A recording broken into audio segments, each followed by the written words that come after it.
Perez Hilton here, and I like to be thorough.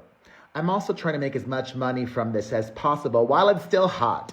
I'm always honest. As I previously shared with you all, former Jane the Virgin star Justin Baldoni was not just the lead male actor in It Ends With Us. Alongside Ryan Reynolds' wife, he also directed the movie, or was supposed to. He also found the novel and got the rights to it, from which the movie was based on, and his production company also produced the film. There was a larger distributor that then became attached, Sony, and I still don't know how or why, but Blake Lively ended up getting a lot of control over the movie. Yes, she was given a producer credit, but most often those producer credits are just vanity titles, a way to make them happier, and also a way to compensate actors in the event that the movie is a big success. She ended up getting a lot of control over the film, a lot that is not standard, out of the realm of normal. For example, she chose her own wardrobe. She put multiple songs in the film's soundtrack. She ended up curating the soundtrack. She had her husband rewrite the script.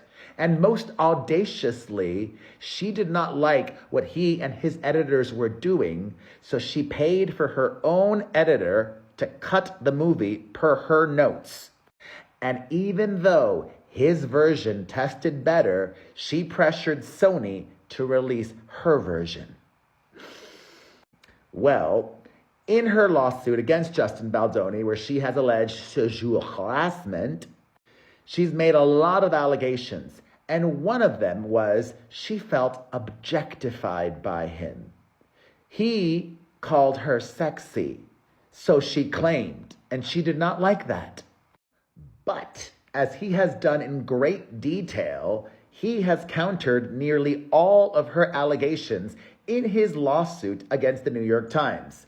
And yes, it is most likely certain that a lawsuit against her, and quite possibly Ryan Reynolds too, is coming. Justin Baldoni explains in the lawsuit against the Times that it was Blake Lively that caused Sexygate to happen. She was the one to use that word sexy first, and he's got receipts. Included in the Times lawsuit is a text exchange between the two of them.